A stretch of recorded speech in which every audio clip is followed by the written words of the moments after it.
Valha kavun oi talai luang kavun khong talai ho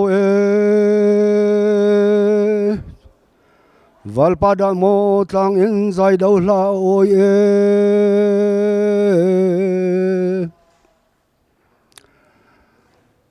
athan valeu lo rang cham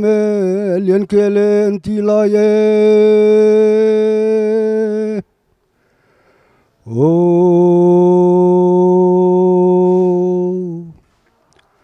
athan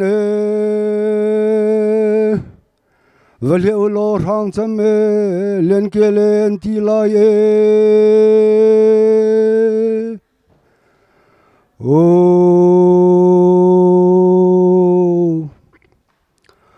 Tralie verak rongo for izon no thayatan o kailoye mai ngat loe hathae karune do tuae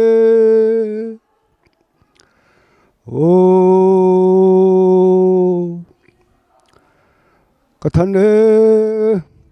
minthane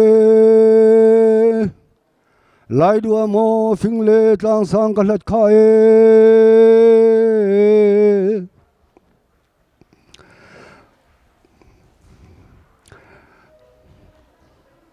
tu lume hầu vang tha he rung chi ne ko jong ka lut liao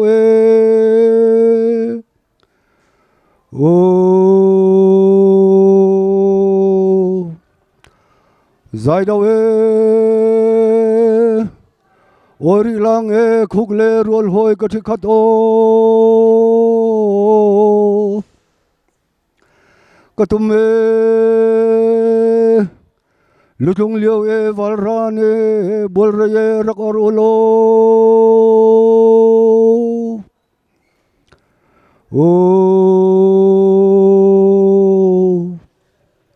loang ka vun khong ta Valha kan ti mi hi nu ni an ngai phung aselo menau le thong thar jong ni an ngai phun aselo Valha angai tu chu upan ha le roluna patar na ni Valha hi an ngai mi ase nu ni chun an ngai mi phung aselo atui ka sak mi chu Valha ko hun oi mi chu hal kha kholun kan Valha oi ning ase hal khami phun kan tina in kan Valha oi ning a khat lo kan ni hal kha kholu ni Valha kan pa le kan ulani an kan oi pi ning chu ti chun asi ti kha ko hun lang tar du mi ase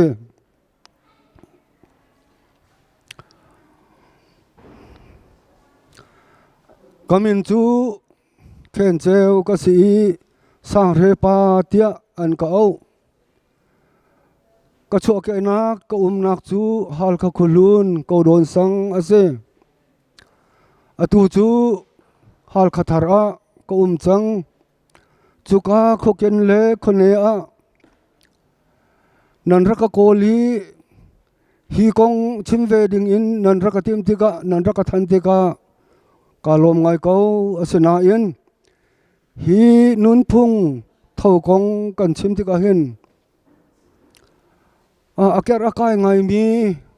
phung lalam asi cha a chim jong hi chim dung jong hi ka thi ngai sim han se lo kai mani kamit nin ka mu mi le kanani ka thai mi karak ichin ken ri mi kha ni na hen ka chim lai ka chim ti ka kan ma hal kha khulun ni an rak to mi kha ka chim ko lai kan ni kha lo nak tampi o ko lai kan ni thai thiam lo nak jong ko lai na in ka chim ti ka an ma hal kha khulun i an to mi phung asi tia rakaru pia ko lo chu thil thobi ka selai ti kha som kan du na hal kha thar hi kan kong lom te tlom ten vun chim tak kadu chu zaida si tia kan nu lai thal lewa khan simlam pani le cheu chung ani kapi chu lewa kan sang kan hal khatar long te bom vui som thum le vui thum atla chu chunga atam big atla mi chu lu ti hor chunga atla i azai mo chu mun thur khor kan chomi chungi atla mi zong an menung kan him boy pani akan hu phen kan ti akan kilven tia kan ro cha a kan na angam ko mai lai zong azai banduk thil chuak se kan ni hal khathar ne chun pu parau sung pu pani an kan ro mi kan velai kan zam tak lai lo ti zong kha hun chim chi kadu phone kan ni hal kha ko lun hi sangruk kan sena in farwal inral sanga chun thongkha zakwa kum saria reverend sangling tipil arak ingchang na in kan ni khulun sangli chunga chun thongkha zakwa somli kum sari a pural chi chemeng pa tipil arak ing tikha ase kan ni chu chan sau tuk tiang lai phung in an rak loki phung in an rak chu chia chu tral chi tipil arak pe khona lam ar on tu chu kan pa hot kham saza hot kham tum tlem pa asi ante tum tlem pa hi hal kha kulun mi ni hlachia an phoi cholom man selo chia tiang an raksar anti zaitika da hal kha kulun chu mai acheu lai ka chim ko lai ti arak ti ante chu cha chon hi tho kong hi chan sau pi tiang in kan mu kan thai mi arak si cha kalung thunin ka ching chia mi kan ha in ka thai ka ching chia mi na kha ni na chem kadu kum thar thau ti mi he kum thar thau ti hin karak thai bal lo thau ti long an karak thai mi se kai ma ka ru na ka kum thar thau ti an rak ti mi chu kan pu chin na san liu mi na chu zai men ni tharel nak an rak ngai lo cha ni ka le thapa akal ning in an rak zau ye chu an rak zau mi a chun October atu liu i kan man mi October ni hlai nga in apin le akhen chu ni ka chu thlamui vai thapalai achuak chu thapalai chu an rak ti mi chu thapalai chun thau hi an rak tu ama achan te rim ani chu tu pong se zai cha tia thau kan ti mi chu an rak sun sak tuk hlan mi ni puai an ngai mi chu thau puai le hluk la puai long ase hluk la chu ni ni long tu mi asi mai thla tu mi asi cha thau tu mi ha a kha ko cha hluk la kong kan chim mi a tel lo chun chu lenga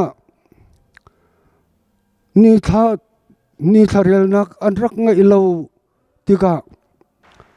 an tu mi chu an mu mi ning in thing thai rampar a phun arfi thlapa akal ning ten an rak zau mi asi cha hi thau poi hi thlapa alai liu chana an tu mi asi an ti chu hlan mi ni an sun sak tok mi bepi tuk in an rak ru mi arak si cha zai tik mana ani kha thon phung jong se lo zai ban tuk thil o zonga ama ni rim in thok hau mi le ama ni rim in adong ter kha hau mi arak se thau puai ti an ti ka minung puai si lo in mi thi puai arak se ti kha ka chim du mi se thau chu mi thi le zun ngai nak in achuak mi asi ti mi kha an tu ding chang in afiang ko thâu an tua ding khua ao pa arak umi thâu lai ya khua arak ao e khua chung e al her nak deu in arak ao e thâu tua as chang lai ban la omu chon kola thâu bu phor e atim min ha zong itim i to pau thâu chu ni chu than a thok lai tia arak ao ma sa chu chun thâu chu a hung si thâu chu ni thum chung an tua chu ani khat na ka chun thlatlun ni an ti mi thi tharau minung sina an tlung ti asi chun thitim ni ti an ti thitim ni a chun mi thi cha itim I tu ni kha asi ti an ti thoram riak pol an raklung thoram riak pol ni satam deu an ka ti ka mi thi ni abom na tia an rakti chun chu ani khat na ka chun ram riak chu an tlung ni thobu ok phormin ha zong chu ni chu manung bik an phat ni ase pa upa pol ni thau sarhom kan that an ti vok athat na cho athat na athat na an si chu ti chun an rak itoi len ve ngak nu pol ni ngaring an doi ti wa an kal tlang wal le min au pol ni ramlaka an kal I zusa vasa ti pol kha an zalve nutung pol ni changan fun an ti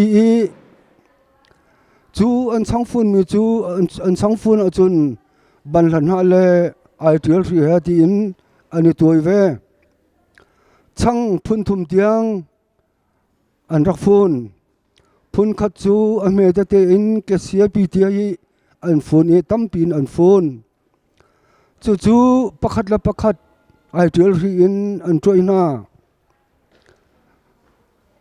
chu amina mi thi chang tia an rakti apan hi nak chang an fun mi chu pan hi nak I chang an fun mi chu zung thom kom tia azol in an rak fun ni akam le akam in ai tial ri in an rak khi minung ni I oi khoding in an rak fun chu mi thi an khole an kal tika lampia an ai pa ok asalai ti an rakti amina changwara tia an rakti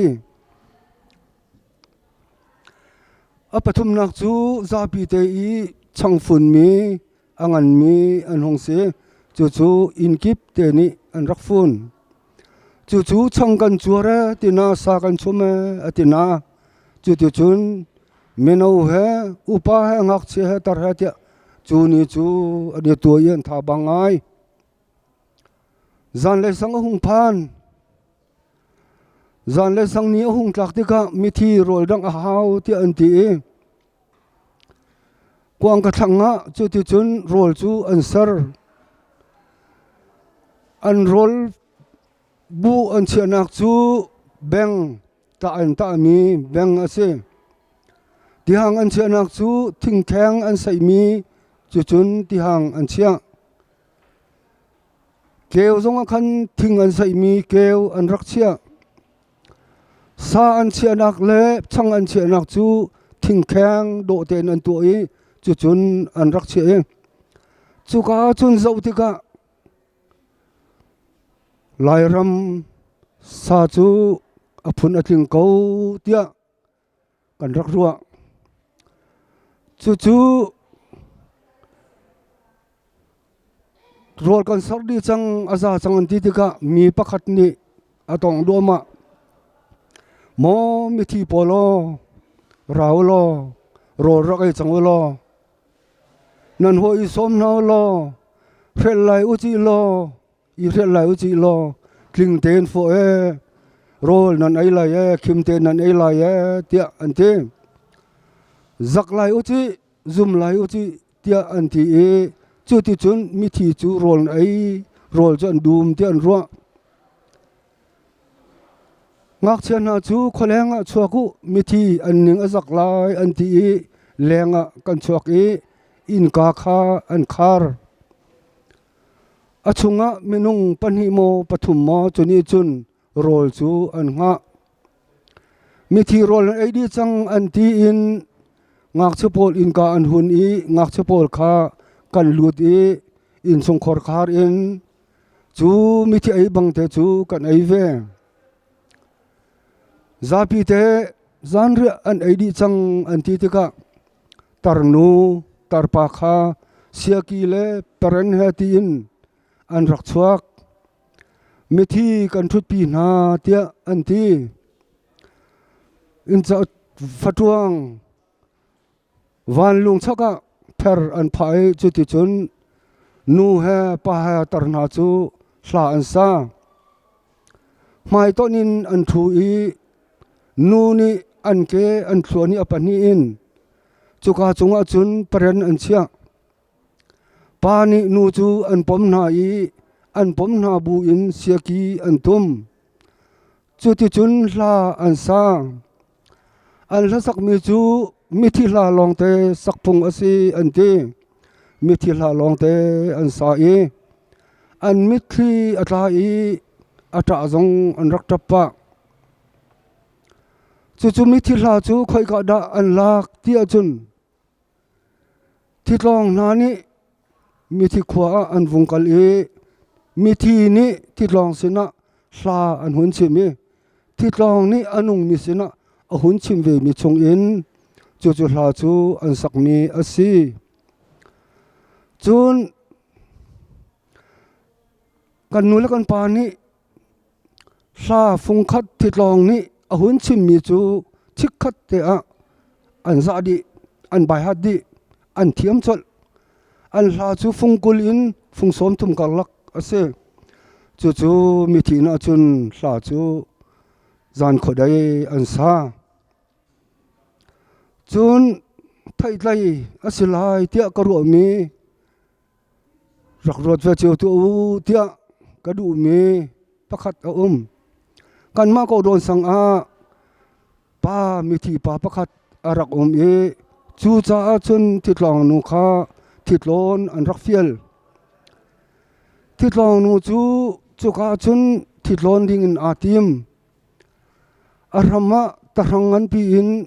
anung mi ni mithi thil an kot mi na kha khatte in an chia kha atling chang an ti ti ka mithi nu kha thitlong nu kha it chu ai liawa chun mithi pa afanu te zangan nu te kha ni khan kapi kapa ka ngai tuk nasina ka kal khoweng hamo kapa naka ton pi khong hamo tia arakti thitlong nu ni asi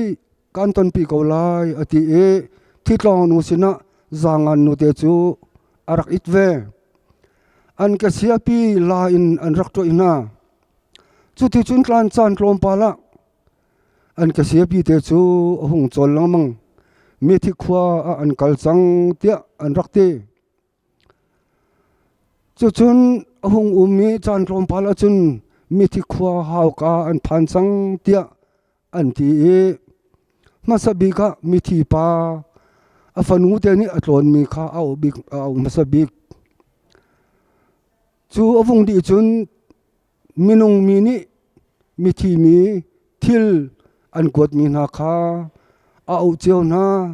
hau ka chun mi thi ni an hung lam cheu ti se mi thi thil kot adi ti ka mi thi pa ni sa chu hun chim chu ala chu thitlong nu ni minung sina hun chim chin ve minung ni an choni chu hla chu mi thi an thut pi nak pawa chu ti chun chu hla chu an sa chu tlom pala chun anong tau khwa an phan chang an te an katem an phoin halan pau chu mi thi lung thinin an ti an ti masabika an ke an tem nak na la chu an phoi masabik chu nuwa chu zangan nu te chu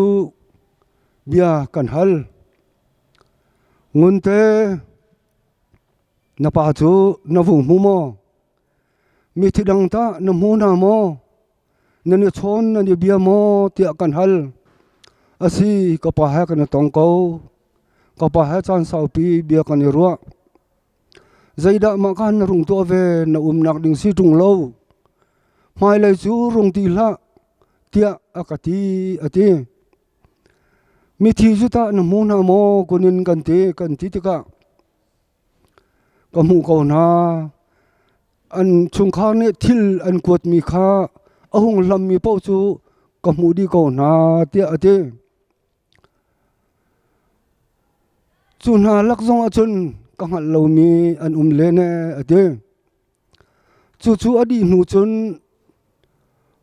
sa chu an hun tu e an hung thau chu kong chu mi thi kho chu avung mu na kong chu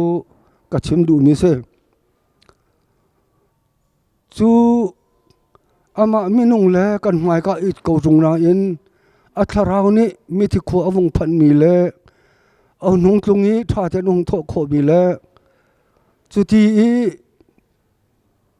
ahung si chu kan khru ara khar ngai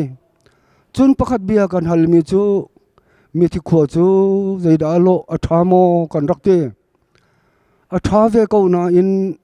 ni ka cheonak a lo tia ara kan ti meno pol ni kan rak ro na ka chun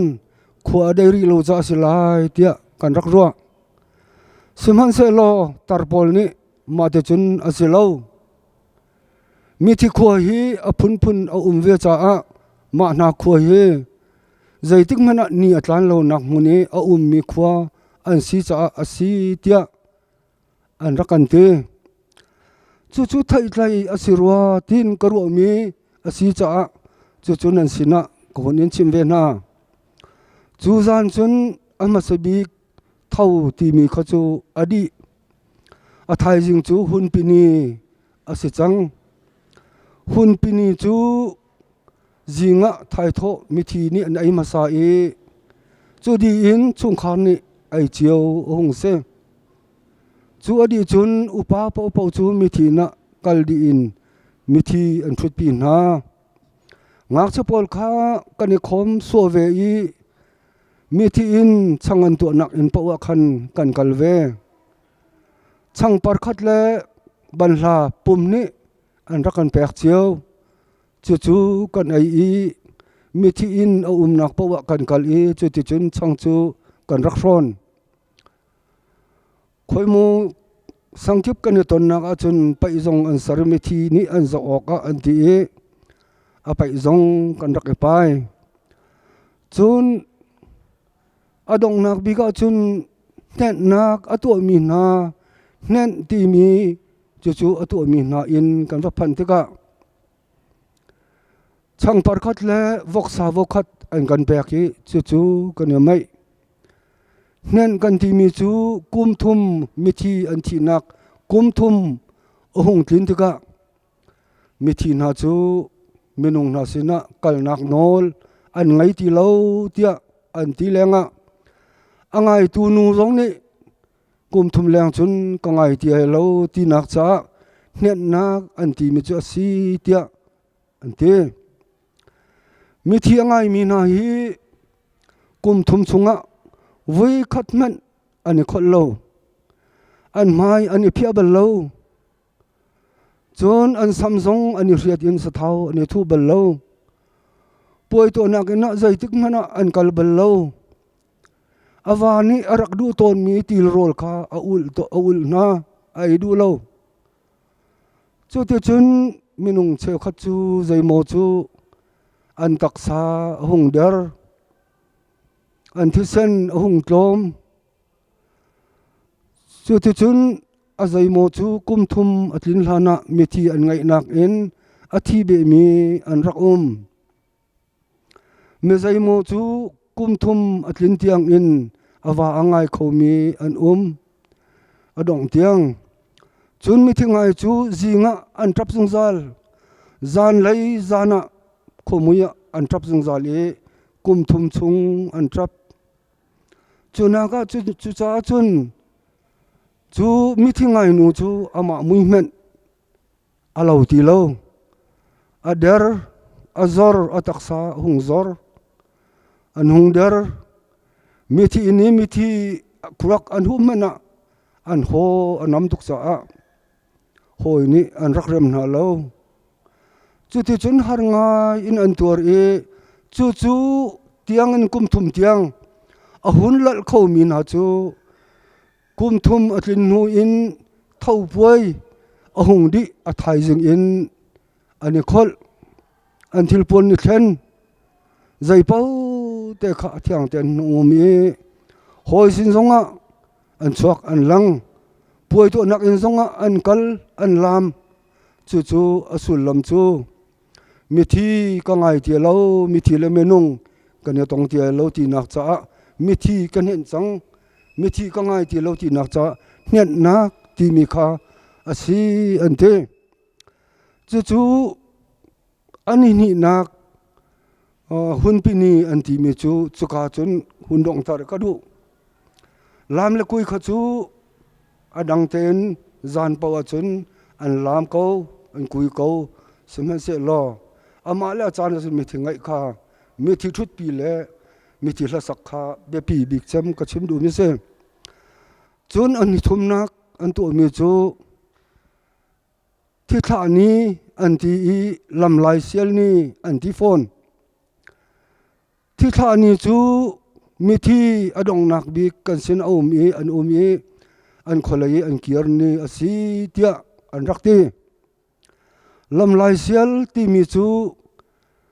kadang lam kha kho chua haw ka i arak lut mi lam kha sial ase thai thoi di in khata minung pakhat in an chuak ye chu lam chu an sial chu adi chun ina an tin e mi thi ina kaldi ase mi thi kha sang pakhata in li in nga hena ma nia chun in khata ani from di in lenga tarang in mi thi thil ko chu an chia lang nge tarang khatir ter in an chia chu mi thi kan kot na mi thi ni an kal pa kwa lei an tin pa an hlun pa an phot pa lai ti an rak ti chu chun thil kuat adi chang an ti te ka minung pakhat ni mo mi thi na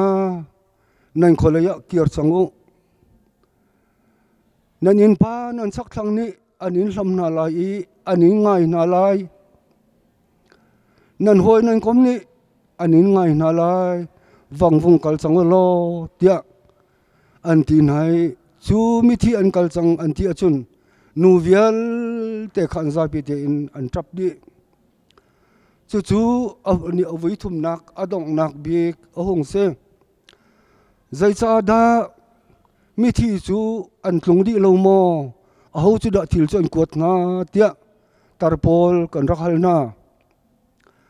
kum thum atling changmi kum thum nu chun mi thi kha minung sina an ra khauti lo rat nak nol an ngai ti lo e kum thumin apin lei rat nak no ngai ti lo min kha an kot mi na asi tia kan paleni kan nulani an ra kan chem chu thau ni thum chung to mi chung in adong na bi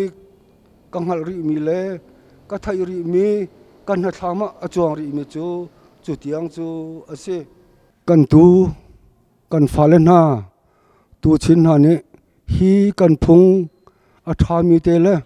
a do ve mi te hi ma le zonga run pe zung za lo ti hi adong nak bi zong chim ka du mi se ka lom tok